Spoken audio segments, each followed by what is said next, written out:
Well, she's gonna, I can call us back to order anyway. I'd like to call the Select Board meeting for Monday. Tuesday, That's Wednesday. Wednesday. Wednesday, April 16th, 2025. Call it back to order. Thank you. We're ready.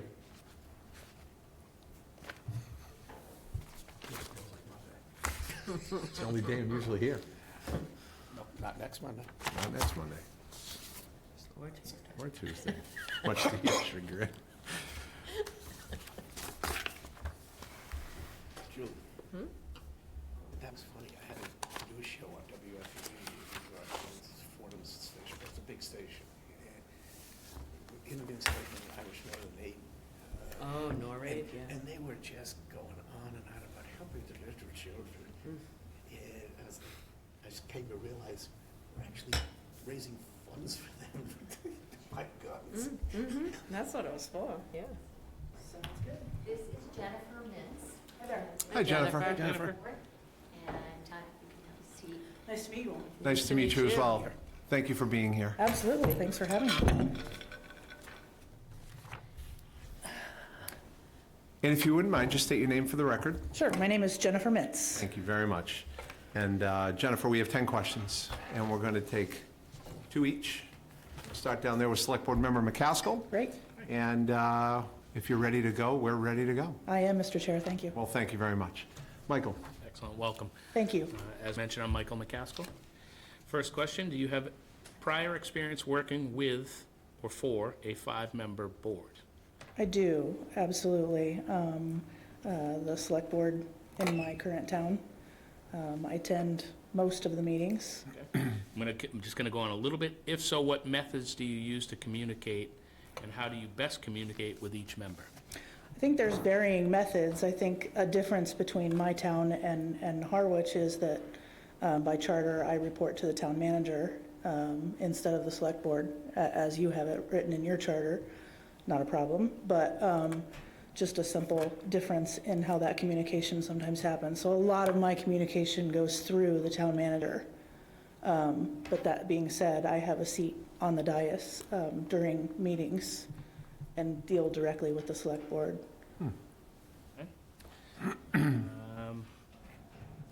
And you didn't really say if not, but do you foresee any issue with our model and how you will go about communicating with each member? I don't. I feel like one of my strong points is communication. I'm not afraid of it. I tend to be in front of things and proactive about communication, so it's not a problem for me. Thank you. You're welcome. Thank you. Hi, and thanks again for coming. Thank you. I'm Julie Kavanaugh. Thank you, Julie. Do you have prior experience using the Munis software system? I do, absolutely. Would you like me to expound upon Yes, that? so I'll go to the next question. You Okay. If so, do you find it to be an effective system? Are you able to generate the necessary reports and extract the necessary data to support your job functions along with the requests of other departments and boards? Great question. I think in my time, just to give you a little bit of history, I am very system savvy. I rarely meet a system that I can't master or tackle in short order. Munis was no exception for me.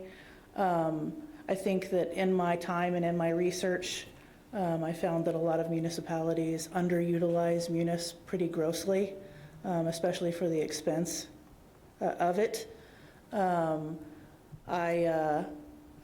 think that I say often in my role since I've started that we purchased essentially a spaceship and we're using it to drive back and forth to Hyannis. I have efforted to find ways to actually utilize that spaceship that we've purchased in a way that it is meant to be used. Okay. And can you elaborate on some of the things you'd prefer to be using it? Oh, 100%. Yeah, so I can give you my top 5 right off the cuff.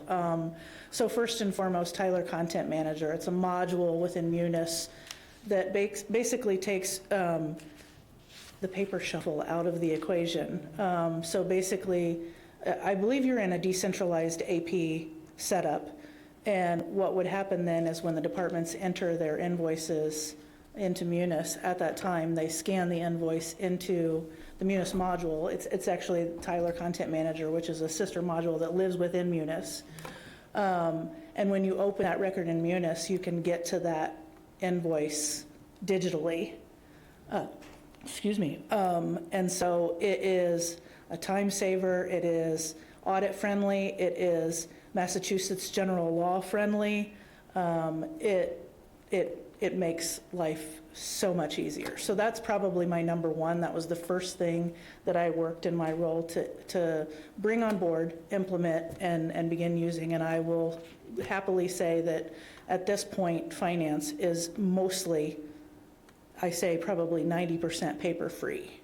We've gone from having walls of filing cabinets in our office to having computers. Wow. And I can work a little bit more flexibly. I can have access to information in meetings. It's so much better. But on top of that, I think there's tools like properly building funds and accounts the way that Munis intended them to be built. I've heard in recent meetings that you've had some concerns you've had about revolving funds, things of that nature. There's actually tools within Munis where you can build revolving funds so that it not only captures what their limitation on spending is, but when money is deposited into those revolving funds, they automatically create a positive budget in the expense lines. There are ways to build the system in the way it was intended to be used that most people don't use that way. So it's challenging. It takes a lot of work, understanding and learning. I've worked directly with Munis through multiple channels, their support channels, through PACE training, through IR sessions with their team to come in and basically fully analyze how we're doing things and then output a report that tells us maybe how we should reconsider doing them, and then started implementing those things one by one. So I could go on and on. I totally geek out about this stuff, so you have to stop me. Well, I would just say, in terms of timing, it sounds like a ton, and I'm not a data person, so thinking about trying to build those models if we weren't currently using them, how long? What do you see that timeline as? So, I mean, I think I've been running on the hamster wheel for about a year to kind of implement some of these things, and I feel like we're well on our way. So I think a year or more, depending upon the buy-in, the support, the financial wherewithal to purchase any modules that you don't currently have, which I'm not familiar with what you have and don't have. So Okay. it depends. So it's, yeah, okay. A year or more. That gives me a good idea. So, Yep. thank you. For sure. Mind if I jump on that for Mr.? Not at all. So along those lines of the modules and whatnot, do you currently use a Munis module or another software to help you establish debt schedules? So, I mean, we do keep our debt in Munis. Primarily, I will say that the most I get out of Munis is data. I additionally I have mastery level training in Excel. So for me, sometimes Munis is a tool for me to export data and then use Excel to analyze that data. So I will say that my primary way of managing debt and tracking debt service, the changes in debt service over time, and so on and so forth, is by downloading information, also utilizing information from our financial advisors in the debt book, and pulling that data into a spreadsheet that then I can analyze down to whatever level I'm looking to analyze it down to. And just to quickly follow up on that, is that level of analytics something that the layman like myself would be able to comprehend and understand? So I think that at the end of the day, any output of any data can be made into whatever you want it to be, right? So as long as I know what you want to see, I can make it happen. Okay, thank you. Yes. Question number 3. Please describe the process for preparing a municipal budget. Sure, absolutely. So I think obviously there's some things that are different in different towns' charters, so I'll speak to my general understanding. The process typically starts in the fall. That process would start by communicating with departments and so forth. The town manager's objectives, the select board's objectives for that upcoming year's budget. Departments typically submit their requests for what they'd like to have in their budget for the following year. It's reviewed by management, and then at some interval, the select board would approve or bring up questions. The FinCom would also do the same. And then it's finalized typically somewhere in the spring, March, St. Patty's Day, somewhere around there, for placement in the warrant, in the spring town meeting warrant. Excellent.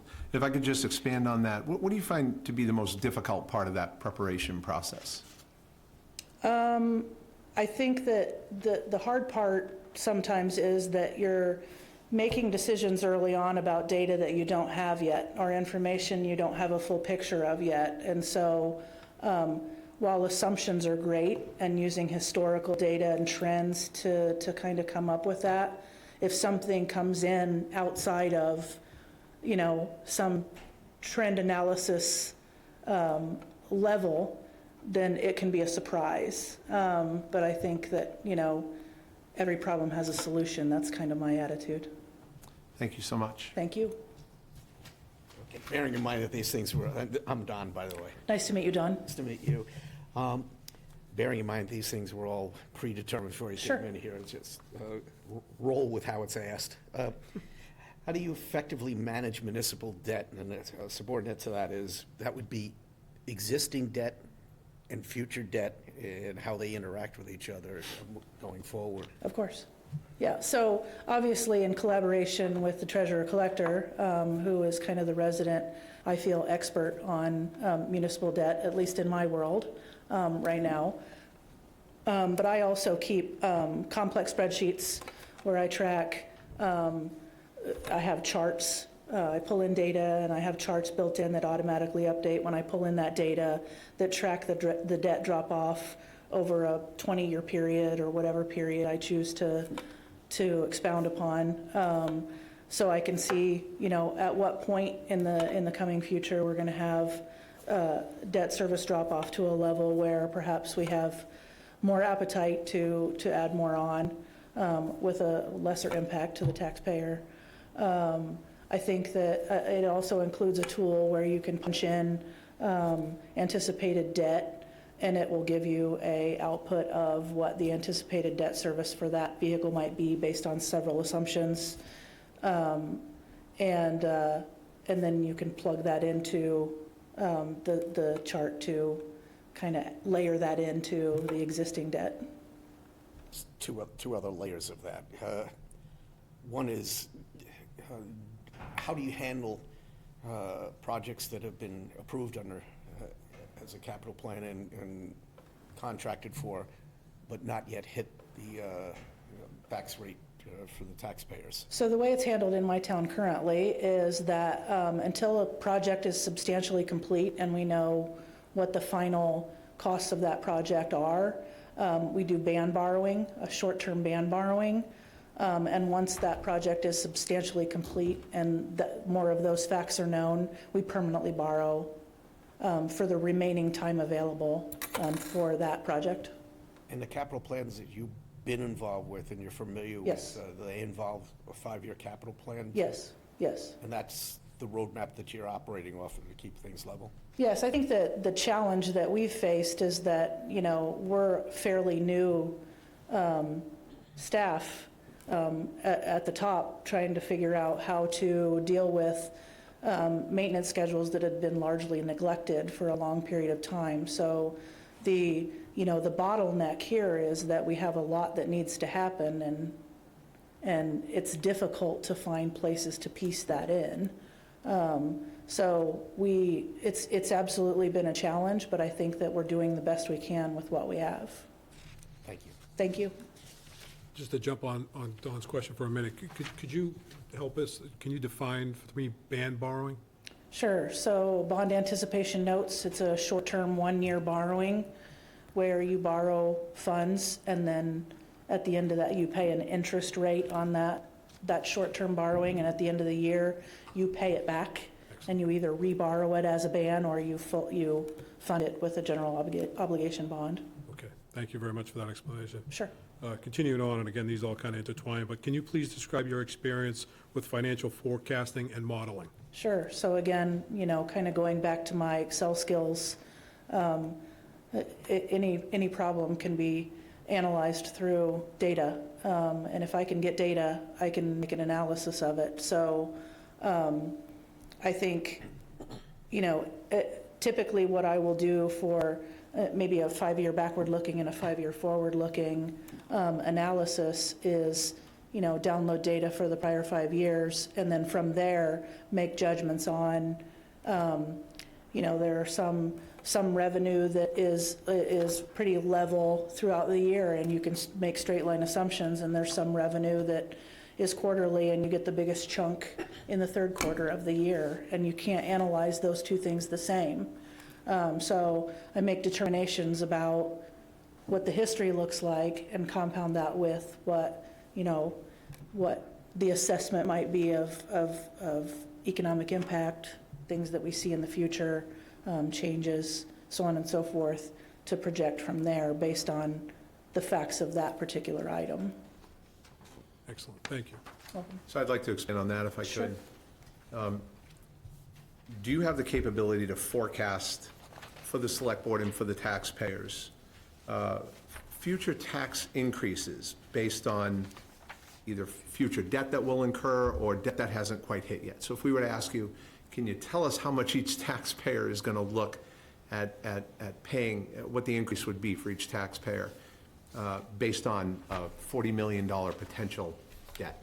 Absolutely. I think the simple answer to that is that the DLS has a simple template tool that you can use to plug in, a number that you intend to add to your fiscal year amount, and it spits out what an impact to your taxpayers would be based upon, reporting that's been done by the town, your tax rate, so the assessor's part of the tax rate recap. So that's the easy way. I think one thing that we've worked on is developing our own spreadsheet to kind of analyze that a little bit better and keep better track of it. So yes is the answer. Excellent. The long answer. Thank you. Well, if you could you expand on the definition of the DLS so folks understand what that is? Sure. The DLS is a segment of the Department of Revenue, and there are various compliance and reporting pieces in municipal finance, things like the tax rate recap and consolidated balance sheet and Schedule A and miscellaneous reports like CP1 and CP2 and on that we're required to put forth every year. And several of those they have to certify to make sure that they agree that we're doing things properly.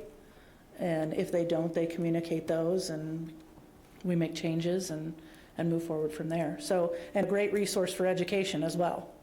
Excellent, thank you. Thank you. Oh, it's time to go home. Little mood lighting. It's not for jumping jacks. No, it's got to do jumping jacks. Yeah. Moving on. Right, the light switch. How do you ensure compliance with the various regulations within municipal finance? Sure. I mean, I think there's a lot of ways. One, trying to stay abreast of any changes to municipal law, Massachusetts general law. We always have resources at our disposal, and additionally, I've developed great collegial relationships with several other Massachusetts municipal finance directors, particularly on the Cape, through different conferences and events that we attend together, and they tend to bring in specialists, whether from the DLS or other venues, to kind of talk us through some of the more complex issues that are facing municipal finance. I'm an adept listener and learner in those environments. But additionally, to speak a little bit more on Munis has great tools where you can build in rules, right? There are ways that you can build in certain backstops that don't allow certain things to happen. So I think that those are primarily the ways. Great, thank you. Thank you. Are you familiar with the Community Preservation Act, and specifically how the funding is supposed to be categorized and dispersed? If so, please provide some specific details. Thank you. Yes, I am familiar. We also, I think, we're like sister towns. We have a lot of the similar things and issues. But so CPA is, along with in the fall, with the kind of the starting of the budget process, there is a process by which I would prepare a analysis or an estimate of what the upcoming year's CPA funding would look like, what would be available, taking into account, obviously the 3% surcharge, as well as the state match, which has been decreasing, and additionally, pardon me. Additionally, there are required reservations, 10% for historic, 10% for housing, and 10% for open space and rec. And those reservations, so I think all towns do it differently. My current town tends to spend everything that is told to them they have available in each fiscal year, which to me is very challenging because it doesn't have any rainy day kind of that reserve component. You lose that reserve component to be nimble. But that being said, it's not my job to make determinations about what we necessarily should and shouldn't do, rather to advise on what we have to do. So does that answer your question? Yeah, no, it does. Okay. Thank you. Can I, Yeah. following up on that a little bit, Sure. it's definitely a strategy question, because that goes beyond the law and the buckets. There are occasions when you don't want to spend out, say, the affordable housing money because you want to do something worthwhile and it's not enough in this year's bucket. You have experience juggling,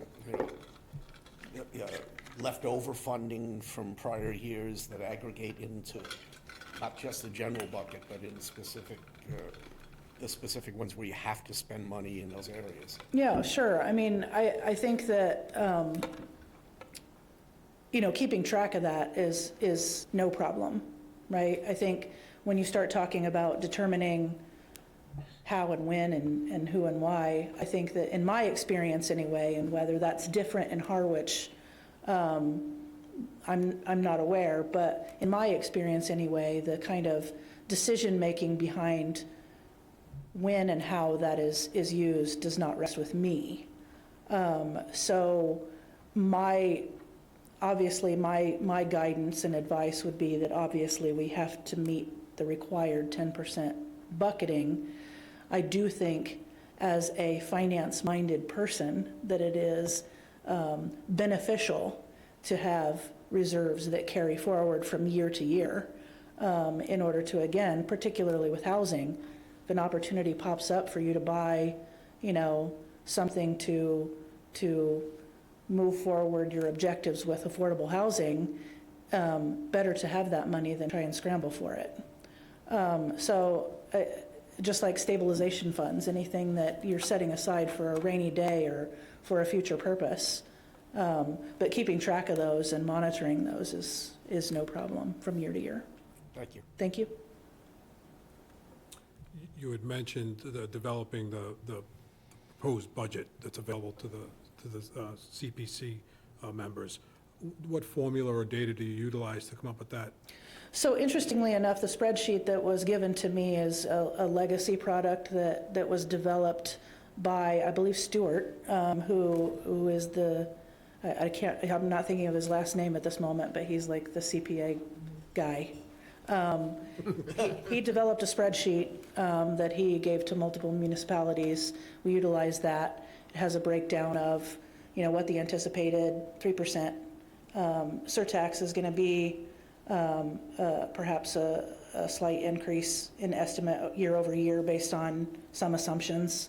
We also have a separate grant, little grant that we get annually in our CPA, so that's calculated in there separately. Debt service, we do have CPA debt, so the debt service is calculated in that. how much has to be designated based on our assumptions to the 10% buckets, what has been designated, and if there's a difference. It's a pretty robust spreadsheet. I mean, I think if I were building it, I'd probably add a little to it, but it's pretty robust. Excellent. Nice job by Stuart, the CPA guy. Stuart, the CPA guy. Can't remember his last name. Can't think of it for the life of me. From Pete, the select board guy. All set? Yes, thank you. Sure. Jennifer, you discover an error in a report or process that could have significant consequences if not addressed immediately.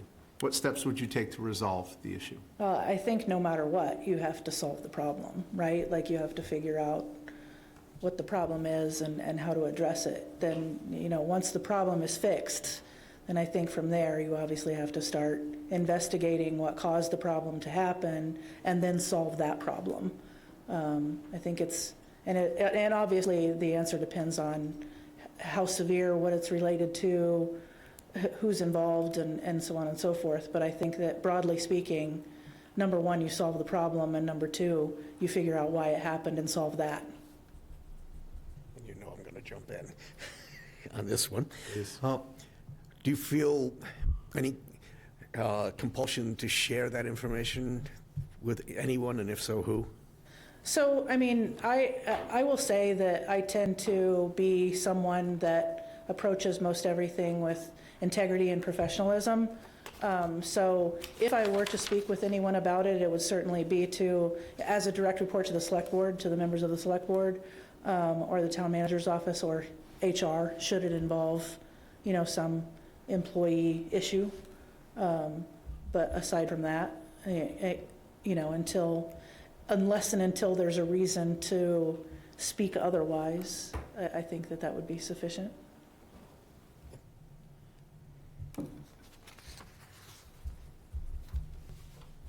That's mine. Okay. Number Last 9. page, number 9. That's what I thought. I didn't write it. I I didn't think write there's a any notes. song about that. Number 9. Yeah, it's a 35-minute song. I assume you have, based on, again, these are baked-in questions here. Have you prepared a municipal operating and capital budget, and have you given budget presentation to governmental bodies, first of all? Do you want me to go ahead? Well, yeah, because there's a follow-up that comes Okay, after yeah, that. very good. So I've certainly been heavily involved in the process. I'm not the only one in the process, and I don't do it by myself. Certainly a team effort, driven primarily by the town manager's office, but in concert with myself, department heads, other FinCom, select board, to finish the process. Given that, let's say during the presentation, you're asked a question, Sure. and you're not sure of the answer. What do you do to handle that? So I'll be the first to tell you, I don't know everything at, a moment's recall. I do my best to be well-informed and educated, but if there's ever a time I'm either not aware of the answer or I'm not sure of the answer, I'm never afraid to say, I don't know the right answer at this moment, but I'm not afraid to then go dig in and get it for you. Thanks. Thank you.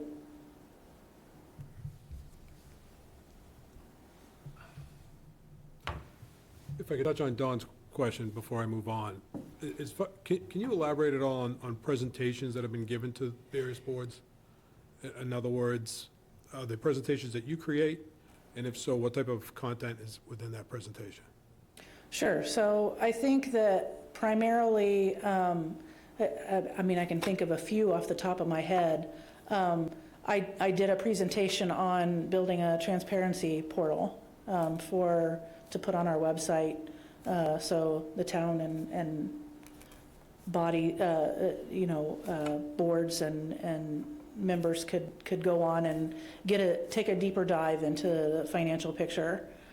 So I worked with OpenGov to build a transparency portal and presented it in a meeting, and actually live on the screen walked through the portal and showed how you could drill down into particular areas and look for particular things. I think I did well.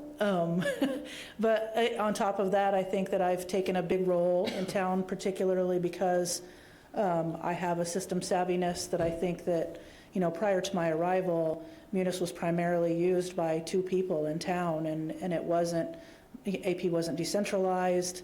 There wasn't a broad understanding of how to use it, and so everybody came to accounting for everything.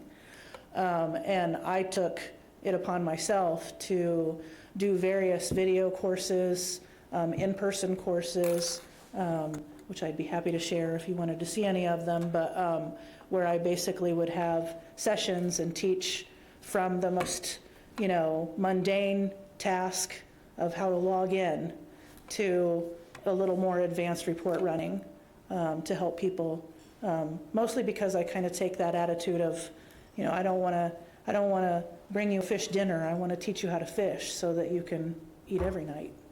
I like to share knowledge. Thank you for that. I'll go on to my question, Mr. Chair. Let me just expand. Yeah, please. If you don't mind. The transparency portal? Sure. Is that live right now? So right now, it is still on fiscal year '24, but it is. It's on the accounting, the finance page. Okay. Yes. Thank you. Thank you, Pete. No, thank you. So if we were to offer you this position, when would you be available to begin, and what contributions do you foresee making to the town within your first 3 months? So 2 weeks after a mutually accepted offer would be a fair answer. I think contributions, so first and foremost, I would need to become familiar with your GL. I would need to become familiar with the structure of how things are built in Munis. I think that would be priority number 1, and working with the various areas to make sure I understand what tools are available to me and what aren't, how we can address that, so on and so forth going forward. But I'm ready to serve. I feel like I could hit the ground running and help make a difference here on day 1. Thank you very much. Thank you. Mr. Howell. My catch-all end question. Just in case, is there anything that we have not asked you that you would like to share with us? I would love to. So I wanted to add that I think that, of course, because of the similarities in where I am now and Harwich, I have a great deal of experience working with, we also have a sewer enterprise fund, the sewer project. We're in phase 3 of our sewering project. I've become intimately familiar with betterments and privilege fees, and I'm involved in the financial management meetings, and also do presentations in the sewer group financial meetings to them on where we stand on certain things. I think that's something that I bring to the table. Do I have more to learn? Yes. I think we all do. But I think that it is certainly something I wanted you to be aware of. I think that I also want to highlight that I am very hardworking. I was actually just talking to Angelique, and we hit it off in my first interview, and she had commented that, she loves it when her days are so busy that it flies by like that. And it made me think about, there are sometimes ebbs and flows in things that we do, but I'm the type of person that I don't like ebbs. So I'll create something that adds value, right? Like, so if I have to, build another spreadsheet or dig into another piece of information, I also always keep a to-do list. So anything that anybody's ever asked me for, or that keeps getting pushed to the back burner or whatever, I tend to always have a list of things I can fall back on to stay busy. I know you don't know me, but I'm a sure bet. And I'd love to prove that to you. Thank Wow, I was That's looking- that's another looking at- thing. I was looking at Thank you. you. Thank you. Right, Michael? What's that? All set? No, just thank you. Thank you very much. I Yeah, appreciate it. we really do thank you for your time, and hope you have a great rest of your day. Yeah, same to you guys. Thanks so much. Appreciate it. Thank you so much. And thank you to Karen and Angelique, too. They did a great job. Thank you. for Yeah. saying that. They're wonderful. Mr. Just Chair? head out this way. Thank you.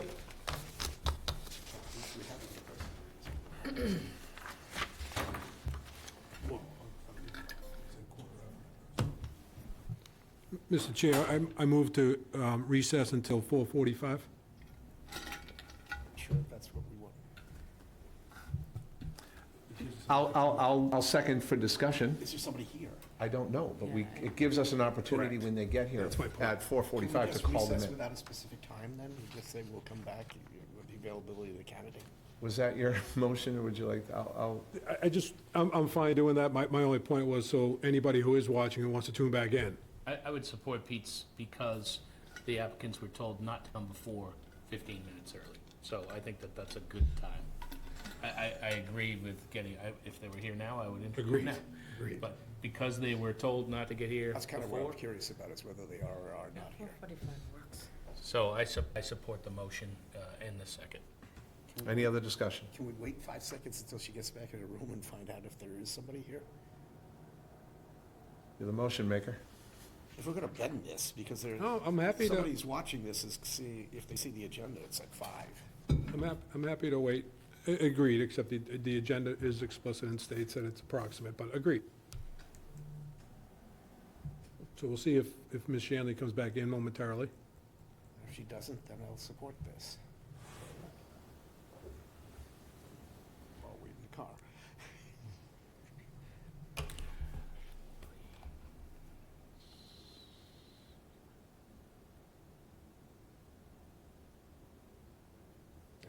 Forget it. She's doing a mini debrief. It's gonna be 4:45. Why don't we just go and roll with it then? Moved and seconded. Any more discussion? Hearing none. All in favor? Aye. 5-0.